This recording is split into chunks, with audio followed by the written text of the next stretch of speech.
Hello, everyone, and welcome to the Ballast Exercise Podcast. I'm your host, Sam Trotta, and I hope everyone is having a lovely day. Thank you so much for listening today. So, today I just wanted to come on for a relatively short podcast, and it's a bit more about mindset to do with exercise than it is about exercise itself. And what I wanted to do today is talk about some of the ways that I'm listening to my own stuff. Now, that sounds like a bit of a funny way to position the podcast. What does stuff mean? Stuff right now is the best word that I have to substitute for advice. I don't like the word advice. Okay. I don't like the word advice, especially when it's coming at you from an unsolicited context. So if you were a client of mine and you were to ask me my opinion about what you should do in a certain exercise situation and we were set up appropriately in those roles and the context was appropriate, I might ask you more questions. I might give you a solid answer. In this situation, though, and frankly, in any situation, what I try to do more is fulfill what I consider my mission of helping as many people as I can feel, function, look, and live better through exercise. And what I've found in my 20 plus years as an exercise professional is rather than giving advice, what I try to do best is kind of share my knowledge and experience. I don't like to say things like, you should do this. Even if it would be appropriate, I try to refrain from doing that. What I try to do instead is ask as many questions as I can, as might be reasonable in the situation, and then maybe present some options based on my experience as a professional and or based on my experience as an exercise participant. So what I wanted to do today was share, like I said, a few ways that I'm listening to my own stuff because, as I said, when we draw on our experience, or for me at least, I find when I draw on my experience, what it means is um, I'm looking back to ways I've maybe gone astray in my exercise or elsewhere in my life, and through experience found my way back to what I was trying to do. So here are some ways that I've been doing that lately. Now it's currently 7:48 on a Saturday morning. And you might be thinking, what the hell are you doing awake at 7:48 on a Saturday morning? Well, I'm an early riser. Um, and I actually got to bed extremely early last night. It's almost embarrassing. And the first thing I did when I woke up this morning was work. And that is a way I'm listening to my own stuff, because what I advise people to do, or what I, there's that advise word, what I share with people to do, and this is a pretty common thing from coaches and trainers to share with their clients, is to work on their first priority, their top priority, their actual top priority, first things first. Now, one common piece of advice given by other people is that that should be exercise. And there are many, many good reasons for this. And frankly, up until maybe 2 months ago, exercise would absolutely be the first thing I do every morning. I would be in my gym, Striation 6 in Toronto, Canada, by 5:45 or 6 a.m. With my first professional appointment not being until 7 a.m. And that would be my online Ballast exercise class, which is coming up here actually in about 25 minutes. And I would exercise, and there were many great things about that. But after some strong reconsideration, what I determined was that my first priority right now needs to be work. And I'm very, very fortunate to own a gym and to have the headspace and knowledge, let's say, and experience that even if I wasn't at the gym, I could pretty much figure out a way to meaningfully exercise wherever I was. So by putting exercise not in a back seat, just not, taking it away from the top priority position, what I've been able to do is zero back in on work and actually do things like this podcast and get my message, get my mission out to, or at least begin doing so, to many, many more people. And that feels incredibly fulfilling, and it feels like it's the right thing to do right now. And I have my online class, my Saturday morning online class, coming up at 8:15 a.m. So in about 25 minutes. And then I'll be exercising right after that. There's an opportunity for me to do that today. So I will absolutely get my exercise in. Now, if your health is your top priority, my experience would certainly say that among the first things you should do after, as soon as you wake up in the morning, exercise seems like it should be in there. Exercise seems like a fantastic, fantastic things to do. It doesn't have to be a lot. It doesn't have to be super intense. It can be something as simple as taking a walk. If you have an exercise bike, it can be getting on your exercise bike. If you do have a gym near you that you've joined, or if you have any other sort of exercise facility that you might avail yourself of, yeah, among the first things that would be a good idea to do in the morning, exercise is there. Avail yourself of those opportunities, and then see what happens. See how your health transforms. And as long as you're exercising in such a way that is conducive to your health and conducive to your current physical, mental, and emotional state, that sort of biopsychosocial model of how we do anything and everything, you're likely going to see some good things happen. You're likely going to see some good things happen, and they'll probably be beyond what you expect. Like, for example, if you're looking to lose some weight, it's a very common goal for a lot of people. That may or may not happen in the first couple of weeks of prioritizing exercise first thing in the morning. However, you'll probably see yourself more productive at work. You'll probably see yourself feeling and functioning better for your family and for yourself, even perhaps more importantly. So if your health or anything around your health is a top priority for you, put exercise first. Watch the good things happen. Like I said, I diverted from that. Exercise is still a high priority for me. Work right now is my top priority, and I happen to wake up at a time where my family is not even close to awake, unless you're my 1-year-old son screaming for some milk at some ungodly hour, or what would be ungodly for most people. Luckily, because I'm up usually by 4:30 or 5 a.m., I'm able to help them out with that too, which is always kind of fun. Another way I'm listening to my own stuff lately is this whole idea. It's something I say to a lot of my clients, and it's something that I say to, for sure, my online clients, and it's something that I would pass along to anyone listening to this podcast. Do what you can. Do what you can. We can keep this in an exercise context. It can be applied quite broadly. The whole idea of doing what you can, in my mind at least, means the following things. Whatever you're attempting to do, you'll have a certain level of ability. Okay. On any given day, that level of ability might change. So let's take exercise, for example. Let's say you take on my experience and you've decided your health or some particular aspect of your health is a top priority thing for you. And as such, you're going to start exercising first thing in the morning. Well, if you're not an experienced exerciser, okay, and you plan some epic, 60 to 90-minute workout that's absolutely going to thrash you, that might leave you in what I would consider an injured state for the rest of the day or the next day, where your body is so sore and you're so tired that you're not able to focus on anything else. Now, there are reasons to push yourself like this from time to time. And I totally understand that. I'm not negating or denying the value of a hard workout. However, if the idea is health first, at least, that's not really healthy. That's not really healthy. So doing what you can, at the very, very least, means do, in an exercise context, do what your body can currently do. Now, the example that I just gave pertains more to volume of exercise than anything else. But even within the exercise, there's this idea that's been popularized over the last, I guess it's like 40 years, that whole like no pain, no gain thing from Arnold Schwarzenegger. And I would personally reframe it as no effort, no gain.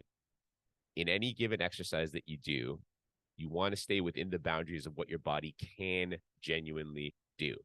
So if your effort is so low that you don't even feel a sense of effort during your exercise, that's not really going to get you anywhere. A lot of people will say, oh yeah, I exercise a lot, like I walk. And if your walk is more like a stroll, there are plenty of health benefits to that. But in terms of actually eliciting physical adaptations that would improve your physical health situation, it's not going to be a singularly useful tool. There are going to be things that you're going to have to do that are higher on the effort scale that produce the kinds of adaptations that you're looking for in order to improve your health. So we don't want to go that low. But if you're going so intensely in any given exercise, even if it's not that long, let's say you're doing, a shorter workout, a 20 to 45-minute workout, which is a perfectly reasonable amount of time. And within that time, you're finding yourself breaking down in terms of your form. You're finding yourself gasping for air constantly. You're finding yourself feeling sensations through your joints and muscles that don't really feel like effort. They start to feel more like strain or injury. In my view, that's probably going too far. Doing what you can means doing what you can. Forget what someone else is doing. Forget what your friend is doing. Forget what I might be doing. Forget what Arnold Schwarzenegger or any of your fitness and physical mentors or heroes have done in the past or are doing now. Do what you can right now, and compare that to what you were able to do yesterday, rather than to what someone else is doing today. Now, with that said, the other context that I like to bring up in terms of doing what you can is, every now and again, I mentioned, for example, my son waking up at some ungodly hour. That affects my sleep sometimes. And there are certain days where I'm just not able to do what I would have been able to do a couple of days ago. And that's just the way it is. That's just the way it is. It doesn't necessarily mean that I shouldn't exercise. It doesn't necessarily mean that I need to it. Certainly, I should say, it doesn't mean that I need to get down on myself. I may feel disappointed, but that's probably a bit of my ego talking. And rather than the adult in me just accepting that I'm a bit tired today, and that I'm a bit tired today is absolutely okay. And furthermore, adjustments that make the effort of the exercise a bit easier might not only be okay, like in terms of psychological acceptance, they might be the key to continuing the process of physical adaptation and having my exercise effort actually be conducive to my health. So doing what you can on any given day might mean accepting the idea that your ability to exercise today is less than you think it ought to be, or it's less than maybe it should be, given your current state of physical progression for whatever reason. Chemical stress, physical stress, emotional stress, you're feeling a little bit sick, or you're just getting over a sickness, or you're suffering from sleep, or you ate something that didn't agree with you, or you have a particularly stressful thing going on at work or in your relationship at home. I mean, all of these things affect us. All of these things affect our system. And when we're thinking about our human system, our physical, chemical, and emotional systems, I think it's, in my experience anyway, it's necessary to accept that sometimes those systems need a bit of a break. They don't necessarily need a full break, okay? But they need a bit of a break, and that bit of a break might mean the difference between your exercise staying consistent and being healthy versus breaking a consistent pattern and either succumbing to all or nothing thinking, well, if I can't do my maximum effort, I'm just not going to do it at all today. Well, that's a great way to hold yourself back for no particular reason. Okay. Or if you are able to push yourself, that might be the situation where you do get injured, and congratulations, you're not going to be able to participate in exercise pretty much at all for a while and have a real setback in your way. So do what you can in terms of your global effort, and do what you can in terms of your in exercise or daily effort. Okay. The last thing I'm going to talk about today is the idea of rest. Okay, so there are a few. I've been sick for the last couple of weeks. My daughter brought some kid virus home from school, and it got to my son first, then to my wife, and then to me. And so here I am, having exercised and in particular done jujitsu at a fraction of the volume that I've done over the course of most recent history. I've been consistently exercising for about 25 years as a participant.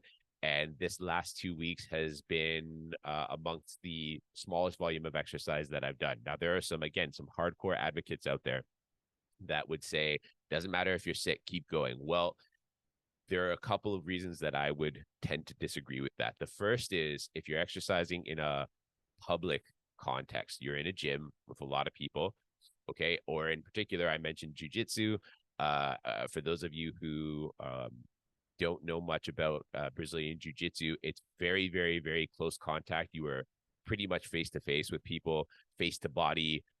with people for the entire duration of the class, and especially during the rolling or randori, depending on how you call it, you're in very close and personal with people. So if you go into either of those contexts, if I were to have gone into either of those contexts sick, first things first, it's a bit of a jerk move because I'm risking getting other people sick, and they don't deserve that. And I'm pretty adamant about that idea that, you know, put your ego aside and take a break at the very least to preserve passing on your sicky stuff to other people. But even without being sick,